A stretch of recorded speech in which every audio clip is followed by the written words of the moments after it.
Draco POV. Kanina pa ako pabaling-baling, ngunit hindi ako dalawin ng antok. Mabagal akong bumangon at tumingin sa wall clock. Pasado 12:00 na pala ng gabi. Naisipan kong tumungo ng veranda. Katahimikan ang sumalubong sa akin. Tumingin ako sa ibaba kung nasaan ang swimming pool, hanggang sa maisipan kong tumungo doon.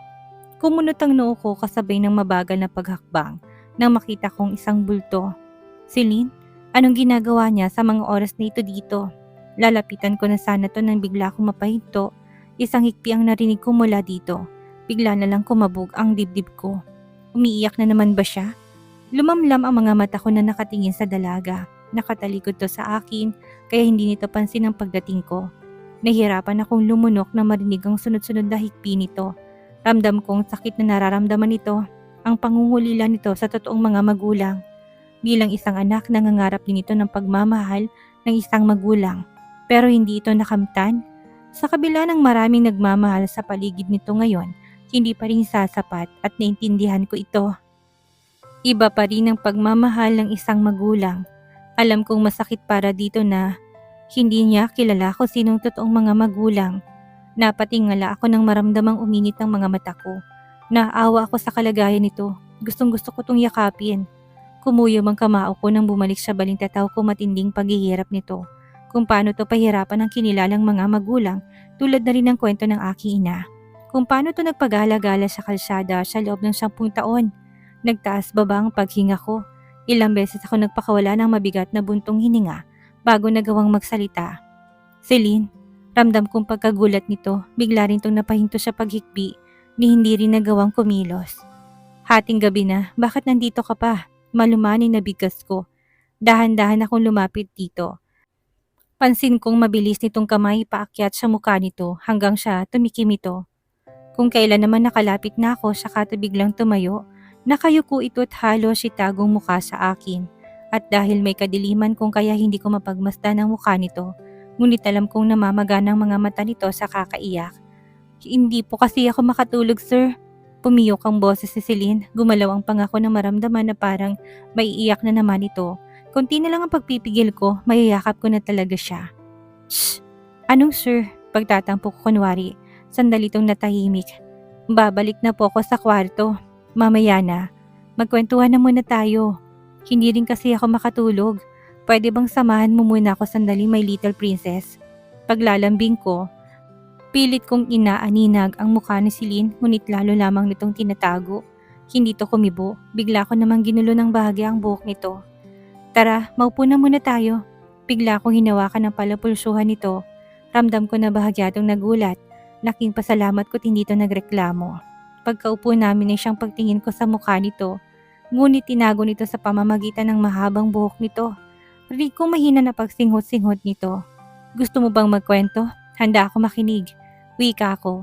Pansin kong nilaro-laro nito ang kamay nito. Nanginginig yun na parang pilit itong kinukontrol.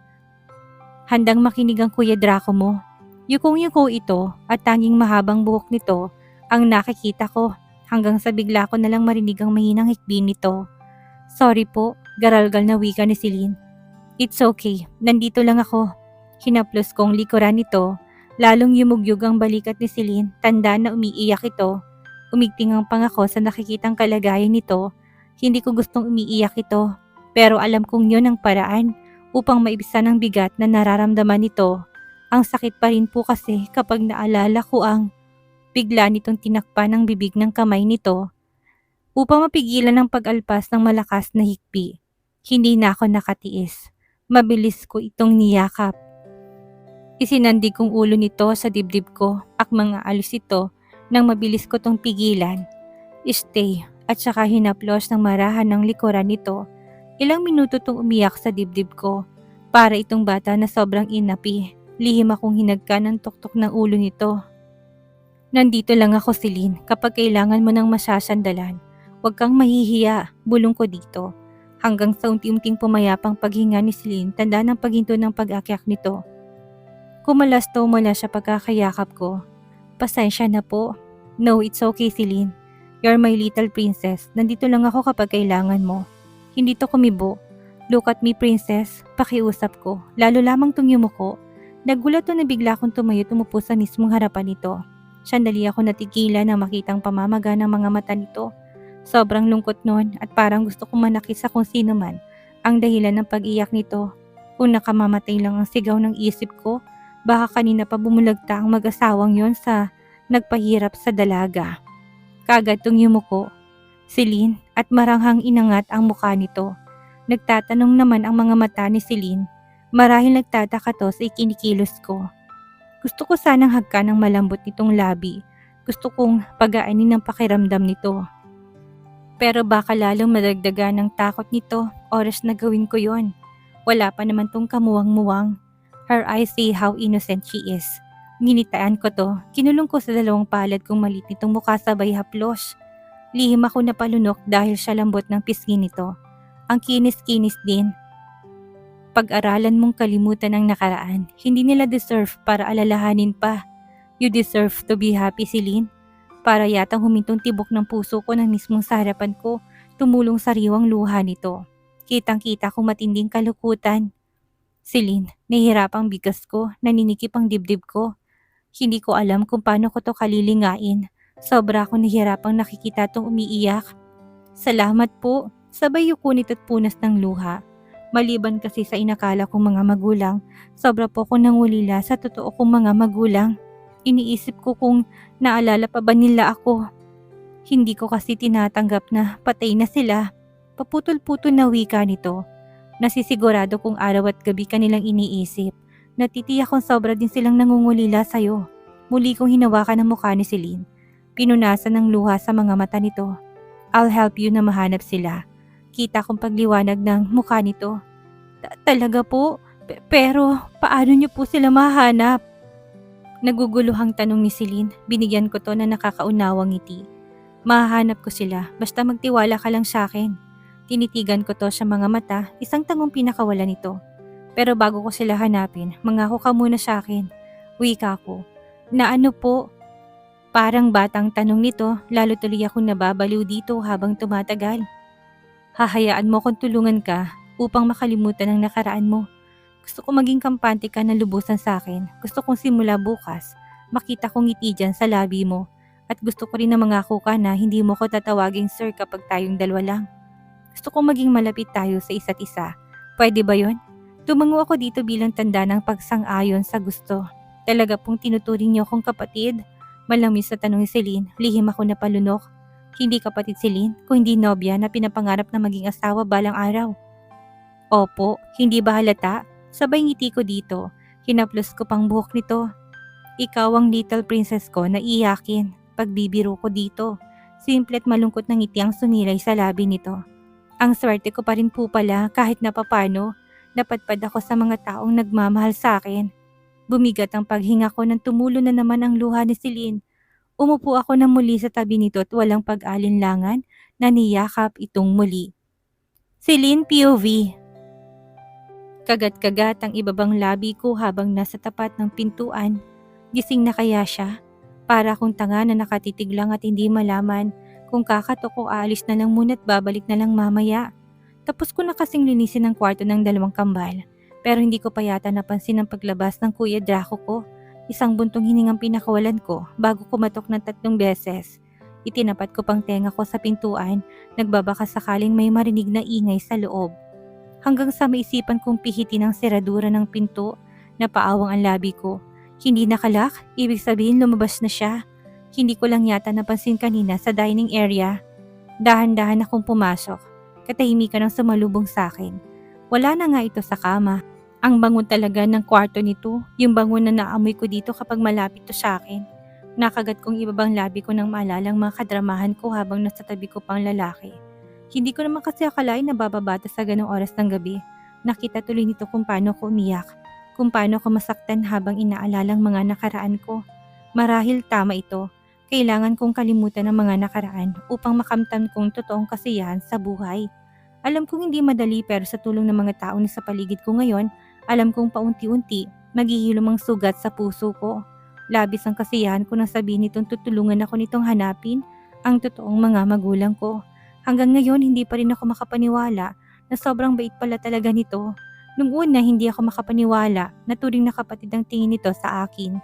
Kaya pala ganun ito kabait sa akin at sobrang saya sa pakiramdam na sa kabila ng isang katulong lamang ako at galing pa sa pagkapulubi, magustuhan ako nito upang ituring na kapatid. Kung minsan naiiyak ako, nangangarap ako na sana'y may kapatid din akong lalaki at ganito din ito kabait.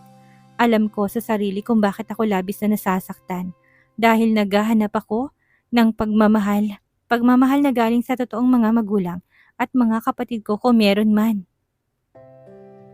Bigla akong napalingon na may yabag akong narinig, kumunot ang noo ko. Galing sa banyo, bigla akong naibaba ang kumot na inayos ko at nagmamadaling lumabas ng kwarto. Ngunit huli na, nasa harapan ko ng Kuya Draco ko na nakatapis lang ng tuwalya sa pang-ibaba nito.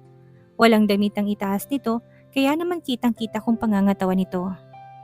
Ewan ko ba kung bakit bigla akong napalunok sa harapan nito at bigla na lang akong kinabahan? Hindi nakaligtas sa paningin kong tumutulo pang tubig sa katawan nito pababa sa puson ko. Nagpupunas ito ng basang buhok ng mga oras na yon. Pareho yata kaming nagkagulatan. Hindi yata nito inasahan na nandun ako sa kwarto nito. Bigla akong napayuko sabay kagat ng ibabang labi. Akala ko kasi nasa labas nito kaya pumasok na ako para maglinis. Good morning. Ang nakangiting wika ni Draco sa akin na wala ng pagkagulat sa mukha nito. Good morning po. Sorry po, akala ko po kasi nasa labas na kayo kaya pumasok na ako para maglinis. Kahit na nakayuko ako, kita ko pa rin ang paghakbang nito palapit sa akin. Amoy na amoy ko ang bango nito. Kung minsan nahihiya tuloy ako at wala man lang akong kabango-bango sa katawan, pero panay lapit naman ito sa akin. Siguro naman hindi ako mabaho kahit na hindi ako gumagamit ng pabango katulad nila Ate Lester. Nakalimutan yata ng prinsesa ko. Kung anong pinangako niya sa akin ha? Bigla ako napatingala dito. Nakangiti ito, may liwala siyang mukha. Hindi naman ako bata para hindi ko malaman na gwapong Kuya Draco ko. Mas gwapo pa nga ito sa mga napapanood ko sa Korean drama. Lalo na kapag nakangiti ito, hindi ko nga alam kung bakit lumalakas ang tibok ng puso ko kapag kaharap ko ito. Ano pong pangako? Naguguluhan kong tanong. Ako? May pinangako? Nang biglang humaba ang nguso nito na para bang nagtatampo. Napalunok naman ako at nakabalandra pa rin ang katawan nito sa harapan ko. Pakiramdam ko, namumulang mukha ko sa hindi malamang dahilan. Minsan naiisip ko na nagiging dalaga na yata ako. Naiilang kasi ako at ganitong itsura nito sa harapan ko. Hindi ako komportable. Nakalimutan mo na nga. Naalala mo ba? Ang pinag-usapan natin nung gabi. Gusto ko maging kampante ka sa akin. Gusto ko makita ngiti dyan sa labi mo. Gusto kong maging malapit tayo sa isa't isa. Pero mukhang sir pa rin ang trato mo sa akin. Sabay simangot ni Draco. Bigla ko napangiti ng hilaw kung bakit may ilang pa rin akong nararamdaman. Kahit naman kasi anong mangyari, boss ko pa rin to. Pero dahil nangako ako dapat kung to pa rin, lalo na't nangako rin to nang hanapin ng mga magulang ko. Napakamot akong bigla sa ulo ko. Sorry po Kuya Draco, nakalimot po ako.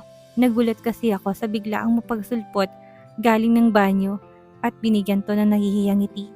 Pansin ko na sandali itong napatitig sa mukha ko, ngunit kagad ding ngumiti. Ako nga rin nagulat din. Nakakita ba naman ako na napakagandang prinsesa? Ramdam kong paggapang ng init sa mukha ko. Titig na titig kasi ito habang sinasabi yon, ngunit nakapaskil sa labi nitong matamis na ngiti. Alam ko namang pinapasaya lang ako nito. Hindi ko napigilang mapairap at yun ang unang beses na ginawa ko sa tanang buhay ko. Tipong gusto kong itagong nararamdaman ko sa sinabi nito sa pamamagitan ng pag-irap ng mata ko. Nang bigla itong matawa, tawang para bang natuwa sa ginawa ko. Bolero ka po pala, Kuya Draco. Sabay haba ng uso. Pakiramdam ko tuloy, unti-unti naglalahong hiya ko at nagiging kampante ako dito. Pinapakita naman kasi nito na kampante din ito sa akin at halata namang sa bawat kilos nito na totoong pakikitungo nito sa akin. Hindi ako nagbibiro, totoong magandang prinsesa ko. Paulit nga ng pag-irap ng mahal kong prinsesa. Panunod yun nito lalo tuloy uminit ang buong mukha ko. Ang tamis kasi nitong magsalita. Pakiramdam ko tuloy para akong kinikiliti na ewan.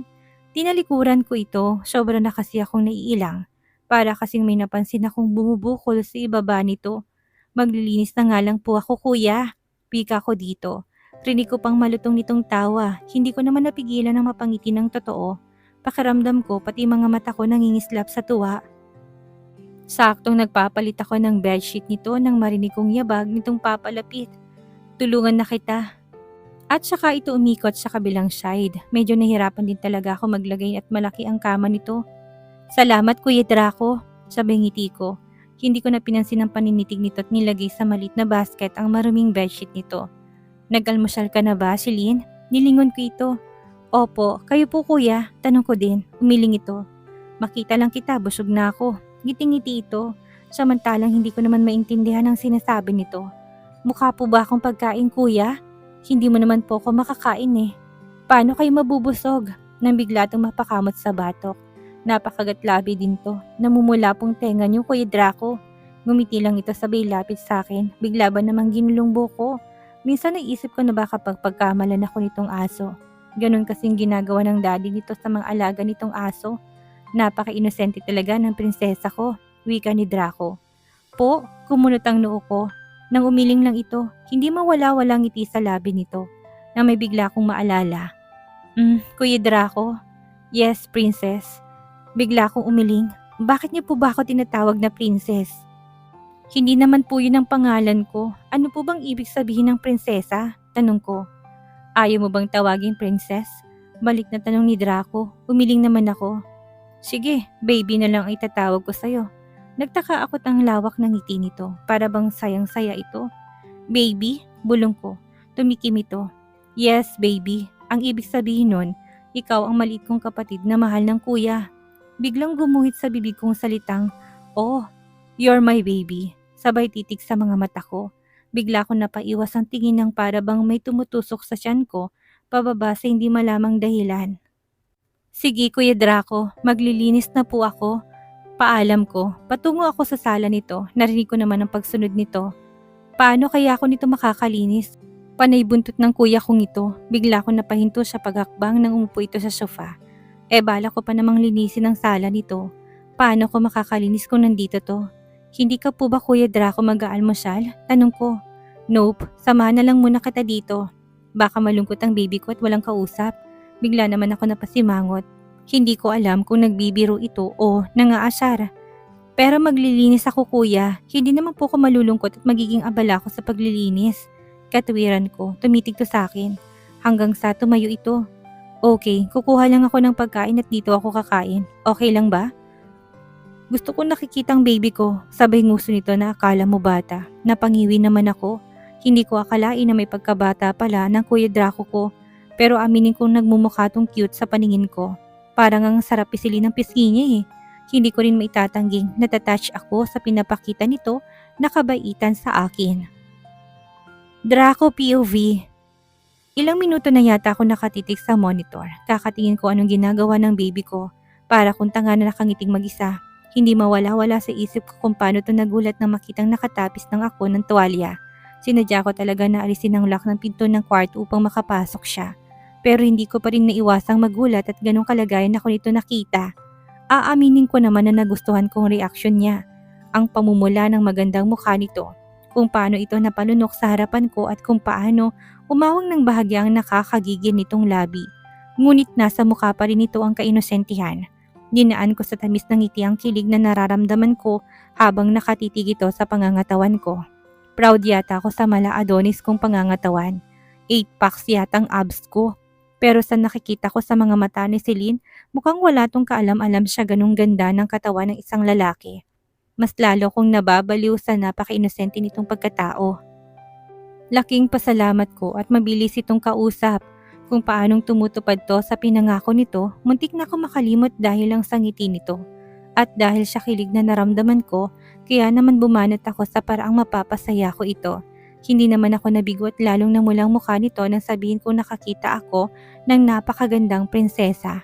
Ngunit mas kinilig yata ang bunbunan ko nang bigla tong umirap na lalong kinangiti ko ng todo. Kahit na pala magtaray ito, ay napakaganda pa rin, mas lalo ko pang nagustuhan. Natatawa pa ako na sabihin ni Celine na bolero ako. Lalo nang humabang nguso nito na lalo kong nagustuhan. How I wish na sana nasusunod na pagsunguso nito, madama ko ng matamis nitong labi. Ilang beses na ba ako napapalunok at para akong tanga na naglalaway. Sa dami ng babaeng magaganda sa mundo't sexy ang mga pangangatawan, never ako nagkaganito na parang uhaw na uhaw. At dahil ayaw ko matapos ang usapan namin kaya naman tinanong ko kung nag-almusal na ito. Ayoko naman na nagtatrabaho to na hindi pa pala kumakain.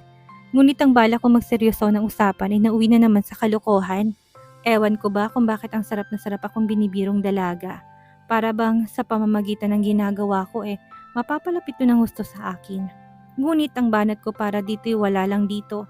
Mukhang hindi nito nasasabayan ng nais kong iparating. At naintindihan ko naman ito at napaka-inosente nito sa maraming bagay. Lalo na sa ibig kong ipahiwatig.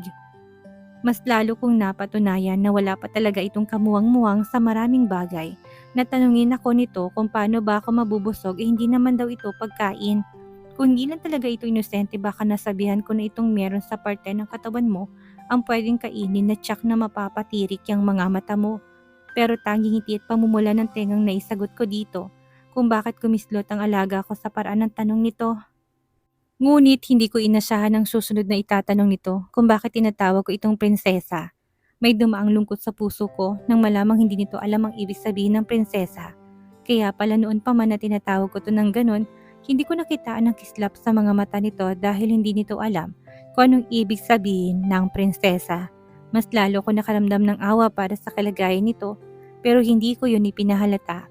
Hindi ko na rin naisip na ipaliwanag at may naisip akong ibang itawag dito na noon pa man ay bala ko nang itawag dito, oras na maging nobya ko to. Baby, yan ang gusto kong itawag dito at nang mapansin kong nagtatanong ang mga mata ni Celine, nagawa kong magsinungaling.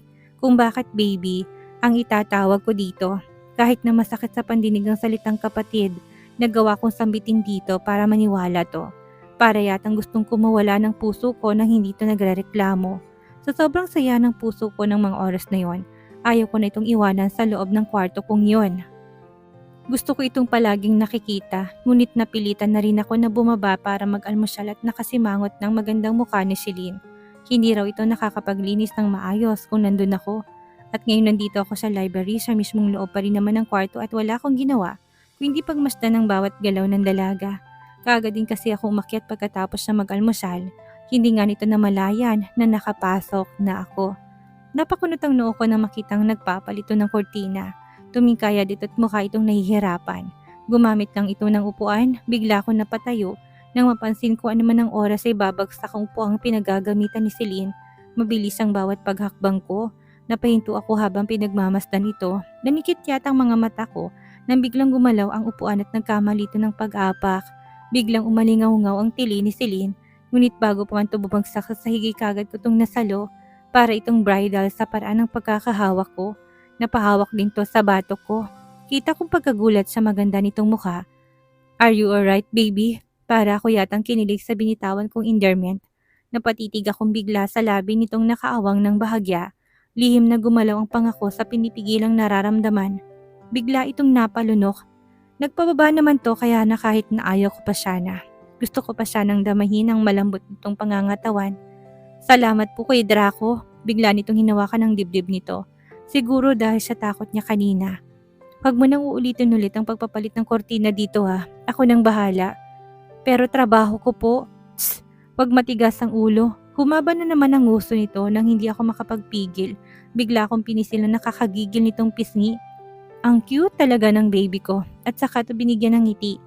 Aray ko po, sabay hawak sa pisngi nito. Natawa ko nang tumalim ang mga mata nito na nakatingin sa akin. Mas lalo ko itong nagugustuhan, pakiramdam ko nakikita ko ng pagiging matured ng isang Celine at nasasabik na akong unti-unting namumulat ito sa mundong ito. Mawawala na rin ang kainosentehan nito, ngunit titiyakin kong sa akin lang bagsak nito. Sa akin lang. Nananakit ka na naman po, Kuya Draco, sabay simangot nito. Hindi nilalambing ko lang ang baby ko. Kiting-ngiti ako at namumula pa rin ang pisngi nito. Ganun po bang lambing? Ang sakit kaya? Nang bigla itong umirap, napakagatlabi tuloy ako. Masakit ba? Idi gawin mo rin sa akin para makaganti ka, wika ko habang nakangiti. Ngunit tumaba lang ang gusto ni Celine na siyang natitigan ko. Lunuklaway na muna tayo sa ngayon, matitikman ko rin yan. Hindi po ako ganoon, biglang lumamlam ang boses nito.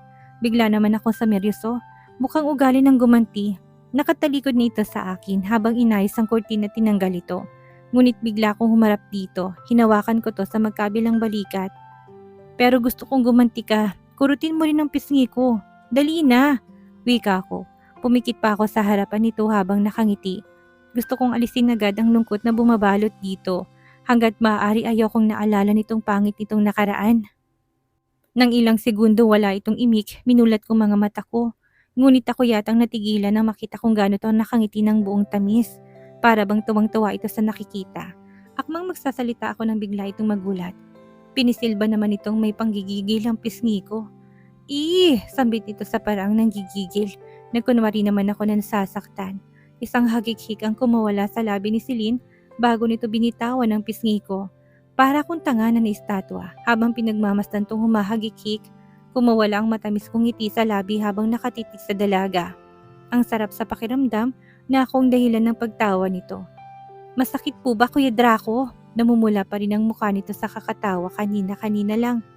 Kunway ngumiwi naman ako sabay haplos sa mukha ko. Ang sakit mo palang pumisil, baby. Kailangan mo tong gamutin. Wika ko sabay nguso nang bigla tong mapangiti. Ikaw kasi sandali lang po't kukuha ako ng yelo. Gusto kong matawa ng mukha nitong seryosohin ang sinabi ko. Mabilis kong hinawakan ang palapulsyuhan nito. Hindi naman yelong gamot dito, sabay simangot. Ano po pala, nakangiti pa ito. Ikis mo si kuya dito sabay turo sa pisngi. Gusto kong bumunghalit ng tawa nang biglang maglahong ngiti nito sa labi. Hahalikan po kita? Bumalik ang kainosentihan nito. Oo, para mawala ang sakit. Panunubok ko, hiling ko lang na sana hindi ito makahalata. Sandali itong napatitig sa mukha ko. Nang mapansin kong gumuhit ang pag-alinlangan sa magandang mga mata nito, agad akong tumawa. I'm just kidding. Sabay pisil sa ilong nito. Kung minsan kinakabahan na rin ako sa sarili ko. Kung saan sana yata nakakarating ang kamay ko, baka siya susunod, hindi lang sa ilong ang magawa kong pisilin. Lihim ako na palunok na mapatingin ako sa dalawang bulubundukin nito. Tamang-tama lang ang laki nun. Halatang bilog na bilog, muntik na ako makalimot na nasa harapan ko ito kung hindi ito nagsalita. Sana nga lang hindi nito nahalata na nakatitig na pala ako sa katawan niya. Kailan pa ako naging manyak? Ang kulit mo po pala, Kuya Draco. Sabay hawak sa ilong nito. Well, sa'yo lang naman ako nagiging ganito. Nagtatanong naman ang mga mata ni Celine. Ikaw lang ang maliit kong kapatid kaya ikaw lang ang pwede kong asarin at kulitin paminsan-minsan. Nakakatakot naman po. Baka mamagana yung pisngi ko kapag paulit-ulit yung kukurutin. Ibang pisngi ang mamamaga. Oras na maging nobya kita, baby. Biglang gumalaw ang Adam's apple ko dahil sa kapilyuhan ng isip ko. Bakit ayaw mo bang kinukulit ka ng Kuya Draco mo? Sige ka, kapag bumalik na ako ng Singapore, mamimiss mo rin naman ako. Bigla tong napahinto sa paglalagay ng marunuming kortina sa basket. Lumingon ito sa akin. Napalunok ako na makitang lumungkot ang mga mata nito. Babalik ka rin po pala kaagad sa Singapore? Malayo po ba yon? Biglang lumamlam ang tingin ko dito. Bigla kong hinaplos ang mukha nito. Kaya ko pa bang iwan ang babaeng ito? Sagutin mo muna ang tanong ko. Mamimiss mo ba ako oras na bumalik ako ng Singapore? Sandali itong napatitig sa akin hanggang sa unti-unti itong tumango. Parang na may kung anong kumiliti sa tiyan ko pababa sa harapan ko. At dito na po nagtatapos ang kabanata ng ating kwento at sana'y muli niyo po akong samahan sa mga susunod pang kabanata. Maraming salamat po at keep safe everyone!